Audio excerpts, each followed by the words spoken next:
Morning class. You all are welcome in our today's class. Okay. In our today's class, we are about to discuss the remaining four principles of the total 14 principles suggested by Henry Fayol. Okay. So before starting today's class, let's have a look on the topics on the points which we had discussed in our earlier class. हम लोगों ने जो पीछे किया है इस topic में, जितने भी हम लोगों ने हेनरी फ्योल्स के प्रिंसिपल को डील किया है, एक बार जल्दी से उसको रिकैप कर लेते हैं, फिर बाकी के जो पॉइंट्स बचे हैं उसको हम लोग आज करेंगे। ठीक है। हेनरी फ्योल ने टोटल मैनेजमेंट के जो प्रिंसिपल बताए हैं वो कितने थे? 14 थे। सबसे पहला क्या था? Division of work. याद है आप लोगों को? डिवीजन ऑफ वर्क मीन्स जो हमारे वर्कर हैं उनको उनकी एबिलिटी के हिसाब से, उनके पोटेंशियलिटी के हिसाब से उनको टास्क दिया जाए। ओके। सेकेंड था, जब भी हम अपने वर्कर को टास्क देते हैं तो उन्हें उस टास्क को पूरा करने के लिए कुछ डिसीजन लेने का पावर चाहिए। ठीक है। Authority and responsibility. अथॉरिटी का मतलब ये था कि मैनेजर अपने डिसीजन टेकिंग पावर को अपने से सबॉर्डिनेट्स के साथ शेयर करेंगे। इससे क्या फ़ायदा होता है कि जो सबॉर्डिनेट्स हैं उनके अंदर डिसीजन टेकिंग पावर डेवलप होती है, उनका डेवलपमेंट होता है एज अ वर्कर, और वो रिस्पॉन्सिबल होते हैं मैनेजमेंट में, वो खुद को रिस्पेक्टेड फील करते हैं। मैनेजमेंट उनको रिस्पॉन्सिबल बनाता है उनके जॉब के प्रति। ठीक है। सो अथॉरिटी एंड रिस्पॉन्सिबिलिटी में हमने क्या देखा था कि ये दोनों पैरेलल चलते हैं, दोनों का एग्जिस्टेंस को रिलेटेड है। ओके। डिसिप्लिन। डिसिप्लिन था कि हमें ऑफिस का, हमारे मैनेजमेंट का इन्वायरमेंट पंक्चुअल होना चाहिए, कॉर्डियल रिलेशन होने चाहिए, जो भी टास्क है वो गिवन टाइम के भीतर होना चाहिए। मैनेजमेंट और जो सबॉर्डिनेट्स हैं उनमें किसी तरीके की कॉन्फ्लिक्ट्स नहीं होनी चाहिए। हर एक आदमी को अपनी ड्यूटी की जानकारी होनी चाहिए, हर आदमी अपनी ड्यूटी को सही तरीके से परफॉर्म कर रहा। तो यहाँ इन्वायरमेंट डिसिप्लिन होना चाहिए। फोर्थ पॉइंट क्या था? Unity of command. ये क्या हमें बता रहा था? इस पॉइंट के अकॉर्डिंग एक सबॉर्डिनेट्स का एक सीनियर होना चाहिए। सबॉर्डिनेट्स को कमांड क्लियर होने चाहिए, उसको कमांड्स को लेके किसी भी तरह का कंफ्यूजन नहीं होना चाहिए, क्योंकि अगर कमांड्स को लेके कंफ्यूजन है तो फिर वो प्रोडक्शन में वो क्वालिटी नहीं आ पाएगी, सबॉर्डिनेट्स अपने जॉब को सही तरीके से कर नहीं पाएंगे। ठीक है। Unity of direction. यहाँ हमने क्या देखा यूनिटी ऑफ डायरेक्शन में कि मैनेजमेंट के अंदर बहुत सारे लोग हैं, सबके डिफरेंट जॉब हैं, सबको डिफरेंट रिस्पॉन्सिबिलिटी मिली हुई है। तो मैनेजमेंट का ये काम है कि सब जो डिफरेंट एफर्ट्स हैं, डिफरेंट रिस्पॉन्सिबिलिटीज है, डिफरेंट पावर हैं, उन सबको चैनलाइज करना है, उन सबको एक सेंटर से डायरेक्ट किया जाएगा। जो डायरेक्शन है वो कॉमन होगा, जो टॉप लेवल मैनेजमेंट है वो सबको गाइड करेगा। उसके बाद क्या देखा है हम लोगों ने? Subordination of individual interest to general interest. देखिए मैनेजमेंट में हमने क्या देखा इस प्रिंसिपल में कि जो ऑर्गेनाइजेशन का जनरल इंटरेस्ट है उसको ज़्यादा प्रायोरिटी दी जानी चाहिए। इंडिविजुअल इंटरेस्ट और जनरल इंटरेस्ट में अगर हमें चूज करना हो तो किसको प्रायोरिटी मिलनी चाहिए? जनरल इंटरेस्ट को। ओके। फिर बात करते हैं फेयर पेमेंट फॉर इफोर्ट्स। यहाँ पे क्या था कि देखिए मैनेजमेंट का एक टारगेट होता है, मैनेजमेंट हमेशा ऐसे मेथड को फॉलो करना चाहेगा जो कॉस्ट को रिड्यूस करे, बट ऐसा कॉस्ट रिडक्शन नहीं होना चाहिए कि जो नेसेसरी चीज़ें हैं उस पर ध्यान नहीं दे पाए। जो वर्कर हैं तो मैनेजमेंट को यहाँ पे आइडेंटिफाई करना चाहिए कि कौन से वर्कर अपने काम को सिंसियरली कर रहे हैं, उनके सिंसियर इफोर्ट्स को रिवार्ड देना चाहिए, ताकि जो वर्कर है वो अपने काम को और ज़्यादा एंथुजियाज्म के साथ कर सके और ज़्यादा उत्साह के साथ कर सके। और अगर कोई काम नहीं कर रहे हैं, बहुत ही लेथार्जिक एटीट्यूड के हैं, ढीले ढाले एटीट्यूड के हैं, तो उन्हें क्या करना चाहिए? उन्हें पेनलाइज भी कर सकती है, उनके ऊपर पेनल्टी भी लगा सकती है, उनको बाउंड कर सकती है कि वो अपना काम सिंसियरली करे। ओके। फिर देखा हम लोगों ने सेंट्रलाइजेशन एंड डिसेंट्रलाइजेशन। यहाँ पे क्या देखा है कि मैनेजमेंट को बैलेंस मेंटेन करना चाहिए कि कितना अमाउंट में पावर अपने हाथ में रखना है, ठीक है, और कितने अमाउंट में पावर को अपने से सबॉर्डिनेट्स के साथ शेयर करना है। तो this principle was centralisation and decentralisation, एक बार दोनों का मीनिंग हम लोग फिर समझते हैं। Centralisation means concentration of power, जो डिसीजन मेकिंग पावर है वो एक सेंटर से लिया जाएगा, ठीक है। डिसेंट्रलाइजेशन का मतलब क्या है कि जो सीनियर है वो अपना पावर अपने से सबॉर्डिनेट्स के साथ शेयर कर सकते हैं।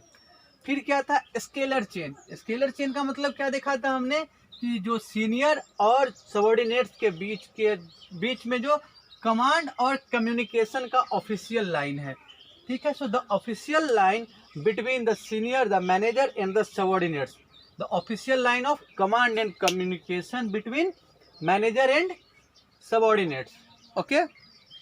फिर हमने देखा है 10th principle, a place for everyone and everything और ऑर्डर, कि जो हमारे वर्कर हैं, जो सबॉर्डिनेट्स हैं, जो भी उनको काम दिया गया है, तो उस काम को पूरा करने में, प्रोडक्शन को कंप्लीट करने में उन्हें जो भी टूल्स चाहिए, जो भी इंस्ट्रूमेंट चाहिए, वो अरेंज्ड हो, वो एक ऑर्डर में हो, ठीक है।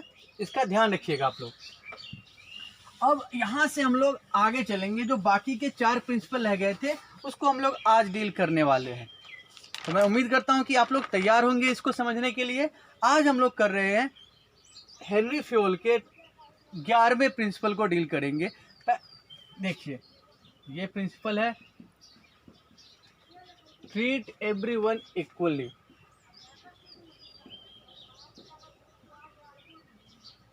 ट्रीट एवरीवन इक्वली का मतलब क्या हुआ कि मैनेजमेंट की नज़र में सारे वर्कर, सारे मेंबर एक जैसे हैं। मैनेजमेंट किसी को अनड्यू फेवर नहीं करता है। अगर आप किसी को अनड्यू फेवर करते हैं तो उसका ड्रॉबैक क्या होगा कि वो अपने काम को सीरियसली नहीं लेगा, वो फिर हल्के में अपने काम को लेगा, मैनेजमेंट के जो ऑर्डर होते हैं उसको इग्नोर करेगा। तो किसी को वो अनड्यू फेवर भी नहीं करे, किसी को वो अनड्यू इग्नोर भी नहीं करे, ठीक है।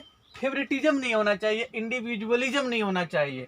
हर आदमी को उसके जॉब से, उसके परफॉर्मेंस के हिसाब से ट्रीटमेंट इक्वल मिलना चाहिए। कई बार ऐसा देखते हैं कि वर्कर को लगता है कि उनके साथ उनको इग्नोर किया जा रहा है, उनको अच्छे से ट्रीट नहीं किया जा रहा है। अगर उनके अंदर ये फीलिंग आती है तो उनका मोरल लो होगा, और एक लो मोरल का वर्कर कभी भी प्रोडक्शन क्वालिटी अच्छी नहीं दे पाएगा।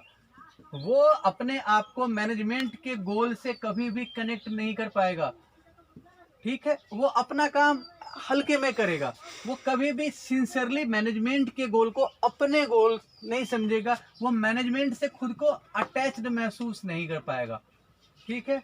अगर यही चीज़ हम अनड्यू फेवर दे रहे हैं तो इसके अंदर क्या होगा, ये सिंसियर नहीं होगा, ये कमांड्स को अच्छे से नहीं फॉलो करेंगे। तो इन दोनों केस में क्या देख रहे हैं, नुकसान किसका है, नुकसान मैनेजमेंट का ही है, ठीक है। तो यहाँ पे हमें क्या करना है, treat everyone equally means every member of the organisation irrespective of their post, irrespective of their job, they must be treated equally. थोड़ा सा ये देखिए, ये आइडिया भी डेमोक्रेटिक है, ठीक है। मोरली भी ये सही आइडिया है कि हर इंसान, हर वर्कर के साथ बराबर का व्यवहार किया जा रहा है। बराबर का व्यवहार इन द सेंस उनके परफॉर्मेंस के हिसाब से उनको ट्रीट किया जाएगा, ओके। सो ये पॉइंट क्लियर है। अब हम आते हैं limited turnover of employees. Limited turnover of employees, okay. इसको हम लोग ये भी कह सकते हैं कि जो एम्प्लॉय की कंटिन्यूटी है, stability of workers. Stability of workers कहने का मतलब क्या हुआ कि देखिए, जो आपके पास जो वर्कर हैं, जो भी वर्कर हैं आपके पास, जो भी टीम है आपके प्रोडक्शन की, ठीक है, उन सब के ऊपर आप क्या करते हैं, देखिए जब ये जॉब के लिए आए हैं, ऑर्गेनाइजेशन में आए, तो ये सब के सब फ्रेशर है, इनके पास 0 वर्क एक्सपीरियंस है, ये काम करना नहीं जान रहे। यहाँ आपने इनके ऊपर बहुत खर्चा किया है, ट्रेनिंग दिया है, इनको एजुकेशन दिया है, ठीक है, ट्रेन किया है, नई नई चीज़ें से इनको इंट्रोड्यूस किया है। इनके ऊपर मैनेजमेंट का कॉस्ट होता है, खर्चा करती है मैनेजमेंट अपने वर्कर्स के ऊपर, तब जाके इनकी वैल्यू इंक्रीज हुई है, ठीक है। अब ये इनकी प्रोडक्टिविटी तो बढ़ गई है। अब जब आप मैनेजमेंट ने क्या किया है, मैनेजमेंट ने इनके ऊपर खर्चा किया, इन्वेस्ट किया है, हर चीज़, टाइम लगाया, पैसा लगाया, ट्रेनिंग पे खर्चा किया, तब जाके इनकी वैल्यू बढ़ी है। मैनेजमेंट का मकसद ये था कि जब इनकी प्रोडक्टिविटी बढ़ेगी तो मैनेजमेंट का प्रोडक्शन बढ़ेगा, प्रॉफिट बढ़ेगा। ठीक है, लेकिन क्या होता है कि कई, जैसे आपने इनके ऊपर इन्वेस्ट किया, लेकिन जब इनके पोटेंशियल को एक्सप्लॉयट करने की बात आई, इनके पोटेंशियल का एडवांटेज लेने की बात आई, ठीक है, तब क्या करेंगे, ये छोड़ के कहीं और चले जाएंगे। उस कंडीशन में क्या हुआ, मैनेजमेंट का ये कॉस्ट तो बेकार चला गया। मैनेजमेंट ने जो इन पे खर्चा किया, वो जो इन्वेस्ट किया, उसके यूज से तो मैनेजमेंट डिवाइड हो गई। तो हमें ये कोशिश करनी चाहिए, मैनेजमेंट में, ऑर्गेनाइजेशन में ये कोशिश होनी चाहिए कि जो आपके स्टाफ का बाहर जाना, ठीक है, स्टाफ जो छोड़ते हैं ऑर्गेनाइजेशन को, वो कम से कम हो। आपके स्टाफ ऐसा एनवायरनमेंट क्रिएट करे कि वो यहाँ पे सेटिस्फाइड हो, उन्हें ये समझ में आए कि यहाँ इस ऑर्गेनाइजेशन में उनका एक बेटर फ्यूचर है, उनके साथ अच्छा ट्रीटमेंट हो रहा है, उनको फ्यूचर के लिए ट्रेनिंग अच्छी हो रही है, वो आपके ऑर्गेनाइजेशन से अटैच्ड फील करे। ठीक है, जब ये सारी चीज़ें, ये फीलिंग उनके पास आती है तो वो डेफिनेटली अच्छा प्रोडक्शन करेंगे और वो ऑर्गेनाइजेशन को कभी नहीं छोड़ेंगे। अगर आप, जैसे सीधी सी बात है, नया वर्कर आया, उसको ट्रेन किए, उसने छोड़ दिया, अब कोई नया वर्कर दूसरा आएगा तो फिर से उतनी ही मेहनत दोबारा करना पड़ेगा उसको ट्रेन करने में, उसको स्किल्ड बनाने में, उसको एफिशिएंट बनाने में। तो मैनेजमेंट का जो कॉस्ट है वो दोबारा चला गया उसी चीज़ पे। तो इस कॉस्ट को मिनिमाइज करने के लिए हमें टर्नओवर जो है, लेबर का जो टर्नओवर है, उसको मिनिमाइज करना चाहिए। बात समझ में आ रही है ना। एक ये भी देखते हैं, ह्यूमन टच की बात करते हैं, तो जो पुराने स्टाफ्स होते हैं वो ऑर्गेनाइजेशन के इन्वायरमेंट से बिल्कुल फेमिलियर होते हैं, एक बॉन्डिंग बन जाती है। आप ही या कहीं जाते हैं काम करने, या मैं ही जब पहली बार यहाँ आया तो मैं सबको नहीं जान रहा था, अब एक अच्छा टाइम हो गया तो सबके साथ एक अच्छी बॉन्डिंग होती है। तो ये जो टाइम होता है, जो जहाँ पे आप उसको कह सकते हैं कि आप ना वहाँ पे जम चुके हैं, आपको उस सराउंडिंग्स का, उस इन्वायरमेंट में आप स्किल्ड हो चुके हैं, एडॉप्ट कर चुके हैं। ठीक है, तो ये क्लियर है कि माहौल ऐसा होना चाहिए कि वर्कर खुशी से काम करे, बाहर वो ऑर्गेनाइजेशन को नहीं छोड़े। ठीक है, अब आते हैं इनिशिएटिव्स। इनिशिएटिव का मतलब क्या है, स्टार्ट करना, नए आइडिया को फॉलो करना, न्यू आइडियाज। ठीक है, उसके बाद खुद से किसी चीज को करने की कोशिश करना, सेल्फ एक्सपेरिमेंटेशन आप कह सकते हैं। ठीक है, तो एक हम देखते हैं, एक स्टाफ ऐसा है जिसको जो कमांड मिला और जिस मेथड से करने को मिला वही फॉलो कर रहे हैं। ठीक है, यानी ये कौन से अप्रोच के हैं, ट्रेडिशनल है। और एक स्टाफ होते हैं, वो ऑर्डर जो उनको दिया गया उसी काम को वो अपने हिसाब से बेटर तरीके से करना चाहते हैं। ठीक है, better way of production. Better way कब होगा, जब काम टाइम से पहले होगा, कॉस्ट कम लगेगा। तो जो वर्कर है वो टोटली मैनेजमेंट पे ही डिपेंडेंट है, जिनको जो भी रोल मिला, चाहे वो मैनेजर हो चाहे सबॉर्डिनेट्स हो, अपने लेवल से हर एक को ट्राई करते रहना चाहिए। ठीक है, वो जब ट्राई करेंगे कुछ नया करने की तो डेफिनेटली इम्प्रूवमेंट होगा। तो उस चीज़ पे फोकस करना। इनिशिएटिव मीन्स ओके, माहौल ऐसा क्रिएट करना है कि हर कोई अपने लेवल से कुछ नया करने की सोचे। ठीक है, इम्प्रूवमेंट करने की सोचे। और लास्ट है आपका, लास्ट पॉइंट हमारा है, देखिए, हार्मोनी की बात करते हैं, या स्पिरिट डी क्रॉप्स। ठीक है, और हार्मोनी।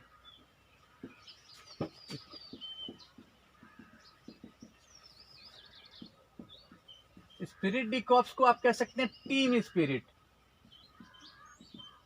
टीम स्पिरिट का मतलब क्या होता है कि जो भी लोग, ऑर्गेनाइजेशन के जितने भी लोग हैं, उनके बीच में एक बॉन्डिंग हो, यूनिटी हो, हार्मोनी हो, एकता की भावना हो। देखिए, सबके रोल अलग अलग हैं, रोल सबके अलग हो सकते हैं, ठीक है, लेकिन गोल सबके एक है मैनेजमेंट के हिसाब से। बात समझ में आ रही है ना? गोल तो सबका एक ही है। अब जब एक ही रास्ते पे चलना है तो मिल के चलना चाहिए, ठीक है। तो यहाँ पे हमें ये करना है कि सबके अलग अलग रोल होने के बावजूद इन्वायरमेंट एनिमेटेड होना चाहिए। एनिमेटेड का मतलब कि सारे स्टाफ आपस में यूनाइटेड हैं, खुश हैं सब। वहाँ पे अनप्रोडक्टिव चीज़ें नहीं हो रही। कई आप देखते हैं मैनेजमेंट में जहाँ ज़्यादा लोग होंगे तो कई बार गॉसिप्स होंगे, अनप्रोडक्टिव पॉलिटिक्स होगा, ईगो क्लैश होते हैं, पीछे बुराई वाले काम खूब होते हैं, बैक बाइटिंग जिसको हम कहते हैं। तो इन सारी चीज़ों से क्या होता है, जैसे आप ऑफिस में आए और सुबह किसी ने कह दिया कि मिस्टर एक्स आपके बारे में बुरा कह रहे थे, आपको गाली दे रहे थे, आपकी शिकायत कर रहे थे। अब आपका क्या होगा, सुबह से मूड खराब हो गया, आपको जो काम करना है वो आप अच्छे से कर नहीं पाएंगे, आपके मन में निगेटिविटी सुबह ही आ गई, ठीक है। अगर ऐसा माहौल, उस दिन आप जो भी काम करेंगे अच्छे से नहीं कर पाएंगे क्योंकि आप अंदर से इरिटेट हो चुके हैं। अगर आप खुशी खुशी आ रहे हैं, अगर आपको पता चला कि आते ही किसी ने कहा कि आपकी तारीफ हो रही थी, वहाँ पे सीनियर आपके तारीफ कर रहे थे, तो आपका मोरल क्या होगा, बूस्ट होगा। उस दिन आप अपना काम कहीं ज़्यादा अच्छे तरीके से कीजिएगा। तो हमें ऐसी चीज़ें एम्प्लॉय करनी चाहिए, ऐसी चीज़ें यहाँ पे क्रिएट करनी चाहिए जिससे जो अलग अलग मेंबर्स हैं उनके अंदर क्या हो, फेथ हो, रिस्पेक्ट हो, केयर हो, कंपैशन हो, मतलब उनके प्रति आपके मन में अच्छी भावना होनी चाहिए। जब ये हम करते हैं तो डेफिनेटली हम यूनाइटेड फील करेंगे, और जब आप यूनाइटेड फील करते हैं, एक फील करते हैं, तो उस केस में काम करने का मज़ा आता है। आपका जो माहौल होगा आपके ऑर्गेनाइजेशन का वो बहुत ज़्यादा प्रोडक्टिव होगा। तो हम आज यही 4 पॉइंट हम लोगों ने डील किया है। एक बार फिर से देखते हैं कौन कौन से पॉइंट आज हम लोगों ने डील किया है। सबसे पहला इक्वल ट्रीटमेंट, सेकंड क्या देखा है हम लोगों ने, इक्वल ट्रीटमेंट के बाद हम लोगों ने क्या देखा है, minimisation of turnover of employees, ठीक है, या लिमिटेड एम्प्लॉय टर्नओवर। उसके बाद क्या देखा है, इनिशिएटिव्स, और फिर इनिशिएटिव्स के बाद क्या देखा हम लोगों ने, हार्मोनी और स्पिरिट डी क्रॉप्स या टीम स्पिरिट। तो टोटल ये फ्यूल्स के 14 प्रिंसिपल्स ऑफ मैनेजमेंट हो गए। हम उम्मीद करते हैं कि ये 14 प्रिंसिपल्स आप अच्छे से समझ चुके होंगे। अगर फिर भी कोई डाउट्स होता है तो आप डाउट क्लियरिंग सेशन में अपने क्वेश्चन को रेज कीजिए, और आपके जो भी प्रॉब्लम्स हैं, जो भी कंफ्यूजन है, उसको क्लियर किया जाएगा। ओके, तो आज के कोऑपरेशन के लिए थैंक यू।